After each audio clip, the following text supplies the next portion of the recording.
तो हेलो दोस्तों, welcome back to my channel. तो दोस्तों, इस वीडियो में हम बात करने वाले हैं केमिस्ट्री का second chapter acid and base. तो इस चैप्टर में हम लोग पढ़ेंगे कि एसिड बेस क्या होते हैं और उनके रिएक्शन मेटल और नॉन मेटल के साथ होने में क्या होता है। तो चलिए स्टार्ट करते हैं हम लोग एसिड एंड बेस से। ये चैप्टर 2 है क्लास 10th का। Chapter 2 acid base.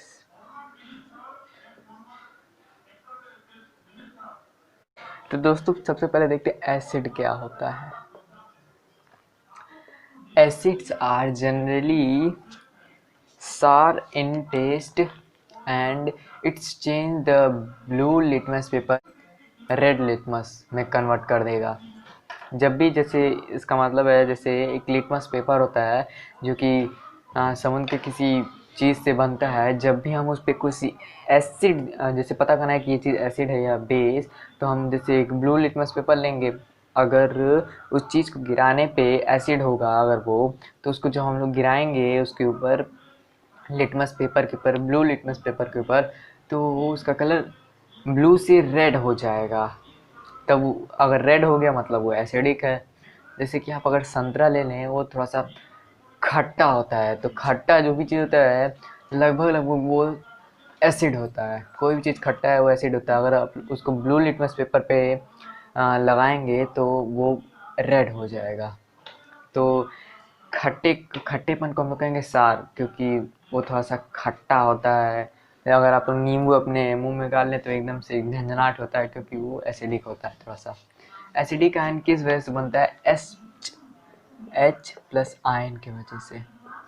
जिस चीज़ में H प्लस आयन होता है वो एसिडिक होता है। तो एसिडिक की प्रॉपर्टी होती है, ये टेस्ट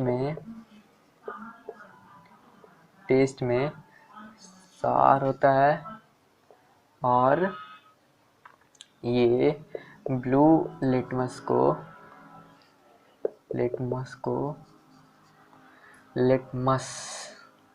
को ये रेड में कन्वर्ट करता है, इनटू रेड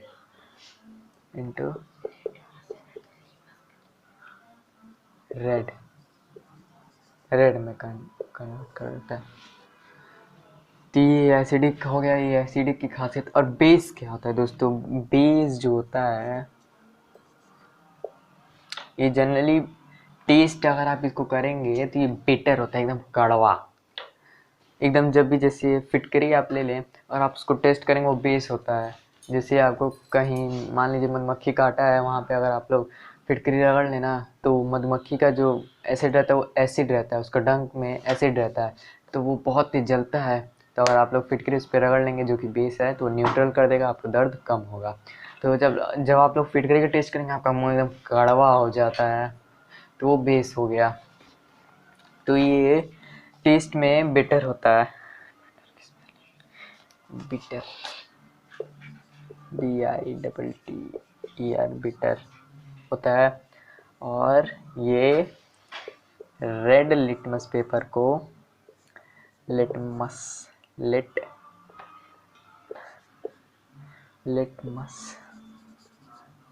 को ब्लू में कन्वर्ट करता है और ब्लू लिटमस पेपर को ब्लू ही में रहने देता है। वो तो यहाँ थोड़ी सी गलती हो गई दोस्तों, यहाँ टी होगा यहाँ पे लिटमस। तो स्पेलिंग पे ना जाए आप लोग, फीलिंग पे जाए, तो मतलब जो कहना चाहते हैं उसको समझे। स्पेलिंग तो गड़बड़ होती रहती है। यहाँ लिटमस होगा। लिटमस रेड को, लिटमस पेपर को ब्लू कर देता है। तो ये कुछ खासियत होती है इसकी। ये जो रहता है ये OH नेगेटिव आयन देता है, OH नेगेटिव आयन। तो इसको हम लोग बाद में डिस्कस करेंगे ये ऐसा क्यों होता है। तो चलिए आगे बढ़ते हैं। इसको आप लोग लिख लीजिएगा। तो दोस्तों, मैं आप लोग को एक चीज़ लिखवाता हूँ जिसको आप लोग ज़रूर अपने कॉपी में नोट कर लें। तो वो चीज़ है एसिडिक। क्या क्या चीज़ एसिडिक होता है, तो चलिए देखते हैं फ्रेंड्स। तो चलिए देखते हैं एक एसिड्स के कुछ एग्जांपल। जैसे एसिड कौन कौन से कंपाउंड एसिड होते हैं, तो आप लोग देखेंगे एसिड जनरली लिक्विड फॉर्म में होता है और वो कभी कभी गैस भी हो जाता है। तो ये सब रहेंगे सब कुछ 3-4 एसिड और ये कुछ बेसिस। तो आप लोग देख सकते हैं एसिड में ये H प्लस आयन है, सब में जितना भी एसिड है सब में H प्लस आयन है। यहाँ तक ये एसिड है जिसमें ये देखिए सब में H प्लस आयन है, और ये सब बेसेस है जिसमें OH प्लस आयन है। तो दोस्तों जिसमें जिस चीज़ में H प्लस आयन होता है ना वो हमेशा एसिड होता है, और जिस चीज़ में OH प्लस आयन होता है वो बेस होता है। तो आयन्स के बारे में हम लोग डिटेल में जब 11th क्लास में पढ़ेंगे जैसे पता करेंगे किस चीज़ पे आयन होता है किस चीज़ पे नहीं। तो यहाँ पे आप लोग बस ये जानिए कि यहाँ पे आयन्स होते हैं, H प्लस आयन होगा तो एसिड और OH हुआ तो बेसिस। तो हम लोग आगे देखते हैं कि मेटल जब कोई एसिड मेटल्स के साथ रिएक्ट करता है तो क्या बनाता है, और जब कोई बेस मेटल के साथ रिएक्ट करता है तो क्या बनाता है। चलिए देखते हैं उसकी कुछ प्रॉपर्टीज़। तो देखते हैं कुछ प्रॉपर्टीज़ कि जब एसिड किसी के साथ रिएक्ट करता है तो क्या होता है। सबसे पहले हम लोग जानते हैं कि एसिड अगर बेस के साथ रिएक्शन करे तो क्या बनता है। जब एसिड बेस के साथ रिएक्शन करता है तो बनाता है साल्ट प्लस वाटर H2O, ये बनाता है हमेशा साल्ट प्लस वाटर, हमेशा जब भी वो एसिड के साथ रिएक्ट करेगा। तो चलिए लेते हैं कुछ हम लोग एक एसिड और एक बेस का रिएक्शन क्यों देखते हैं, पानी बनाता है कि नहीं, साल्ट बनाता है कि नहीं। तो हम लोग एसिड का ले लेते हैं Cl और इसका ले लेते हैं NaOH लेते हैं। यहाँ पे ये बनेगा ऐसे, देखिए क्या, तो ये यहाँ पे बनाएगा NaCl, ये एक्वस है। आप लोग एक्वस और ये सब नाम लिखना ना भूल कीजिए। यहाँ पे ये एक्वस है तो यहाँ पे ये बनेगा NaCl जो कि एक साल्ट है। साल्ट कैसे होता है, जैसे कि आप लोग आगे 4th या 5th चैप्टर में पढ़ेंगे तो जो Cl होता है हेलोजन फैमिली से बिलोंग करता है, मतलब ये 17 ग्रुप का एलिमेंट है। तो 17 ग्रुप के एलिमेंट जनरली ये सॉल्ट बनाते हैं या तो एसिड बनाते हैं। तो और यहाँ पे साल्ट बन गया ये साल्ट, और यहाँ पे बनेगा वाटर। देखिए क्यों, NaCl के साथ गया और ये H और ये OH 2H H और इधर H 2H बन गया और ये O प्लस 2H2O जो कि लिक्विड हो गया और ये हो गया सॉलिड। तो ये रहा हमारा एग्जाम्पल की जिससे पता चल सके कि हम लोग का असली में ये बनता है कि नहीं। तो चलिए अब आगे देखते हैं कि एसिड मेटल के साथ रिएक्ट करके क्या बनाता है। मेटल, तो सबसे पहले एसिड को मेटल के साथ रिएक्ट करवाते हैं, लिख लेते हैं एसिड विथ मेटल। ये लोग आप लोग डाल के मतलब कॉपी में हेडलाइन डाल के ये लिख लीजिएगा, उसके बाद आप लोग एग्जाम्पल लिखा कीजिए ताकि आप लोग को टॉपिक अच्छे से समझ में आए। तो चलिए लेते हैं एक एग्जाम्पल एसिड और मेटल का। एसिड में मान लीजिए NaCl HCl ही ले लीजिए, सबसे आसान एग्जाम्पल, वो भी एक HCl बहुत ही खतरनाक एसिड होता है। HCl प्लस मेटल Na ले लीजिए। मेटल एक Na होता है और जो भी मेटल होता है ना उसकी वैलेंसी इलेक्ट्रॉन जो रहती है या तो 1 रहेगी या तो 2 रहेगी या तो 3 रहेगा। तो मेटल की प्रॉपर्टी होती है यही होगा इसका, और जनरली वो सॉलिड होता है, ये सॉलिड होगा। तो यहाँ पे ये Na इसको डिस्प्लेस कर देगा, आप लोगों ने पढ़ा होगा डिस्प्लेसमेंट इस वीडियो में। यहाँ पे NaCl बना लेगा और यहाँ पे H2 गैस लिबरेट करेगा। तो जब भी एसिड और मेटल बनते हैं तो हमेशा क्या होता है, साल्ट, मतलब कि मेटल साल्ट बनेगा और प्लस हाइड्रोजन लिबरेट होता है, मतलब हाइड्रोजन गैस वहाँ से निकलता है। तो जब भी एसिड और मेटल मिलेगा तो साल्ट और प्लस ये मिलेगा हाइड्रोजन गैस ऊपर जाएगा। और देखते हैं और भी इसके एग्जांपल।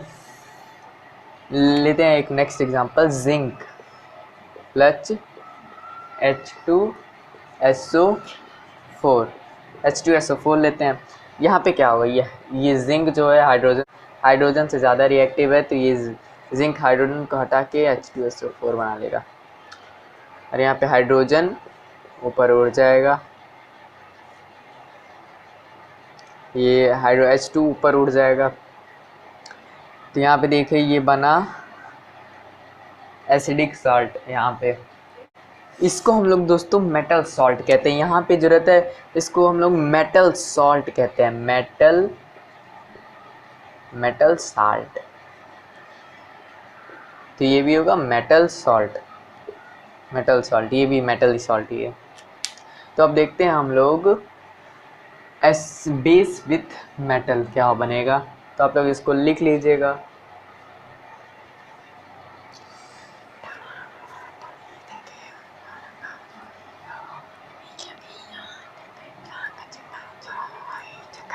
तो ऐसे ही दोस्तों चलिए देखते हैं बेस को मेटल के साथ रिएक्ट करवा के। बेस आप लोग ले लीजिए NaOH प्लस जिंक, तो ये बनाएगा जिंक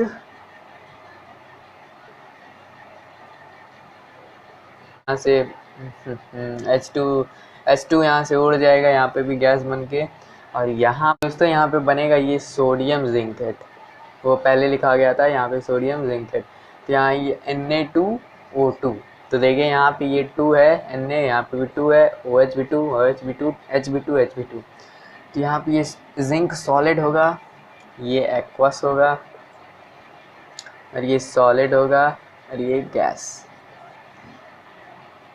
तो यहाँ पे भी जब देखिए बेस और एसिड में बेस और मेटल जब रिएक्ट करते हैं तब भी यहाँ पे हाइड्रोजन लिबरेट होता है और मेटल साल्ट बन जाता है। तो और भी कुछ एग्जांपल देखते हैं। आप देखते हैं कि एसिड हाइड्रोजन या हाइड्रोजन कार्बोनेट के साथ रिएक्ट करता है तब क्या बनाता है। चलिए देखते हैं। Reaction with metal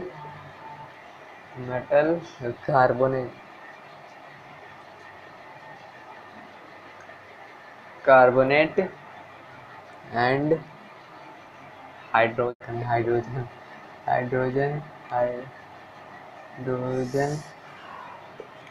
carbonate. चलो हाइड्रोजन कार्बोनेट। तो चलिए देखते हैं हम लोग reaction with metal carbonate and hydrogen carbonate. तो पहले हम लोग लेते हैं एसिड का मेटल कार्बोनेट के साथ। मेटल कार्बोनेट जैसे मान लीजिए NaCO3 प्लस एसिड, कोई एसिड ले लेते हैं। एसिड मान लीजिए अगर एसिड के साथ हम लोग रिएक्शन करें तो बन क्या रहा है। एसिड के साथ हम लोग रिएक्शन करेंगे तो यहाँ पे जब भी किसी बेस को, मतलब यहाँ पे मेटल कार्बोनेट, वही कह सकते हैं मेटल कार्बोनेट को, यहाँ ये Na मेटल कार्बोनेट को हम लोग एसिड के साथ रिएक्शन करवाएंगे तो क्या बनेगा। यहाँ पे बनेगा साल्ट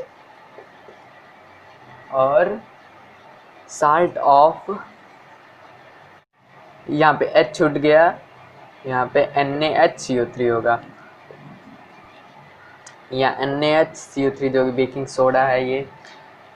तो NaH मतलब ये बेस और एसिड, यहाँ क्या बनेगा, यहाँ पे बनेगा salt plus water plus CO2। यहाँ पे कार्बन डाइऑक्साइड रिलीज होगी, वाटर रिलीज होगा और सॉल्ट फॉर्मेशन होगा। तो चलिए इसी को रिएक्ट करवाते हैं एसिड के साथ। बेकिंग सोडा को प्लस HCl, तो यहाँ बनेगा क्या, यहाँ बनेगा NaCl सॉल्ट प्लस H2O और एक O यहाँ पे गया और ये CO2 बच गया।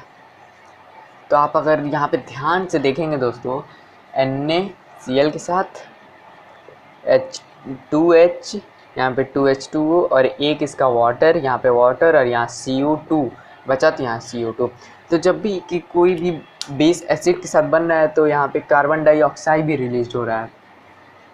तो यहाँ पे देखिए कोई मेटल्स कार्बोनेट, जब वो था एसिड और बेस था, यहाँ पे मेटल कार्बोनेट जो कि ये भी एक बेस है, और यहाँ पे ये एक दूसरा यहाँ पे कार्बोनेट में है ये। तो मेटल कार्बोनेट जब भी बनेगा ना तो वहाँ पे कार्बन डाइऑक्साइड रिलीज होगी, साल्ट और वाटर के साथ कार्बन डाइऑक्साइड रिलीज होगी।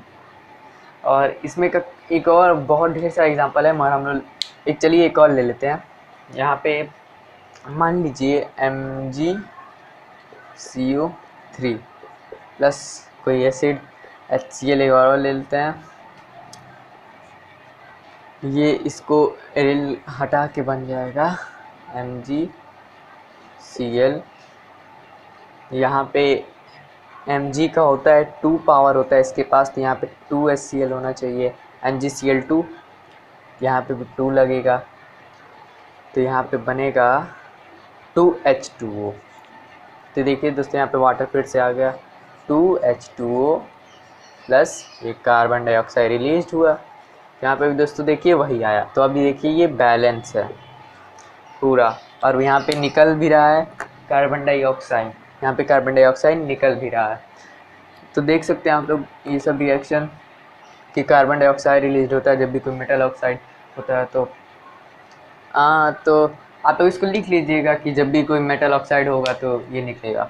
चलिए अब देखते हैं हाइड्रोजन कार्बोनेट के साथ। हाइड्रोजन कार्बोनेट क्या होगा? हाइड्रोजन कार्बोनेट होगा HCO3, हाइड्रोजन कार्बोनेट। तो चलिए इसको देखते हैं। यहाँ पे दोस्तों चलिए लेते हैं कोई हाइड्रोजन कार्बोनेट। हाइड्रोजन कार्बोनेट क्या होगा दोस्तों?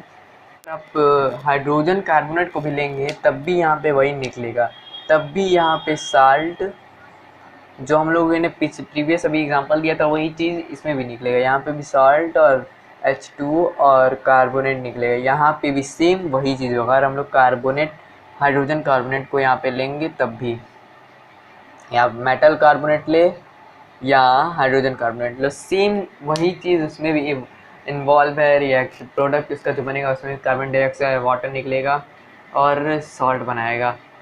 तो उसमें वही एग्जांपल थे सब। चलिए आगे देखते हैं। तो दोस्तों अब यहाँ पे हम लोग देखेंगे जब मेटल ऑक्साइड, मतलब कोई मेटल है जब ऑक्सीडाइज हो गया है, ऑक्सीडेशन में हुआ है, मतलब वो ऑक्सीजन लिया है, और जब वो एसिड के साथ रिएक्ट कर रहा है उस समय क्या बनेगा। तो जब कोई मेटल है, मान लीजिए मेटल X है, ऑक्सीडाइज हो चुका है, प्लस जब कोई एसिड है मतलब H+ आयन वाला, तो क्या बनाएगा? वो बनाएगा उस समय सेम साल्ट एंड वाटर, उस समय भी वो वही चीज़ बनाएगा। तो जैसे मान लीजिए अगर आप लोग Na ले लेंगे, ऑक्सीजन को 2 चाहिए तो Na2O प्लस एसिड HCl ही ले लेते हैं, तो यहाँ NaCl बनाएगा, NaCl। तो यहाँ पे 2 Na है, यहाँ पे 2 नहीं है, तो यहाँ पे हम लोग को 2 जब यहाँ पे लाएंगे तो यहाँ पे 2HCl हो जाता है। तो यहाँ पे भी हम लोग को 2HCl करना पड़ेगा, तो यहाँ पे हम लोग 2 से इंटू कर देंगे। तो यहाँ पे जब देखेंगे तो सॉल्ट तो बन गया NaCl, एक सॉल्ट है NaCl, और यहाँ पे H2H, यहाँ पे H2O बना लिया, हो गया दोस्तों। देखिए ये ऑक्सीडाइज भी जब एसिड के साथ रिएक्ट कर रहा है तो बना रहा है सॉल्ट एंड वाटर। तो आप लोग देख सकते हैं, इसको आप लोग बस स्टार्टिंग अगर आप लोग ये भी लिख लेंगे ना तब भी आप लोग कोई भी रिएक्शन बना सकते हैं। बस आप लोग को करना ये है, जैसे एक मेटल ऑक्साइड है तो ऑक्सीडाइज, तो ऑक्साइड जो ऑक्सीजन है इसमें क्या होगा, इसमें इसको 2 इलेक्ट्रॉन चाहिए होता है, और जो इसके साथ मेटल होगा तो कोई भी ऐसा मेटल जो 2 इलेक्ट्रॉन दे सके उसको आप लोग यहाँ पे रख लेंगे तो आप लोग रिएक्शन बना सकते हैं। यहाँ पे इसको 2 चाहिए तो यहाँ पे आप लोग MgO भी ले सकते हैं। यहाँ पे अगर आप लोग MgO ले लेंगे तो यहाँ आप देखेंगे MgO के पास 2 वैलेंसी देने की ताकत होती है और इसके 2 वैलेंसी लेने की ताकत होती है। तो यहाँ पे जब ये ले लेगा तो MgO आराम से बना लेगा। उसके बाद आप कोई भी एसिड ले लेंगे, एसिड लेने के बाद भी देखेंगे तो आप लोग उसको जब डिस्प्लेस करेंगे ना, कि वो जो हम लोग ने लिखवाया था कि केदारनाथ का मैगी आलू, वो सब उसके हिसाब से जब आप करेंगे तो डिस्प्लेस जब कर देंगे ना एलिमेंट्स को, तो आपको यही मिलेगा, साल्ट एंड वाटर। तो आप लोग उसकी वैलेंसी से कुछ जब चेंज करेंगे तो आप लोग को ये सब बनाने भी आ जाएगा।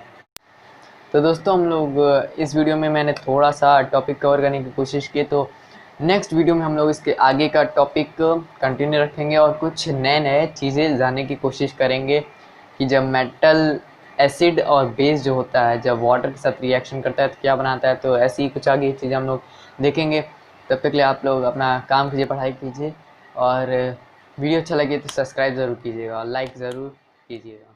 Thanks for watching.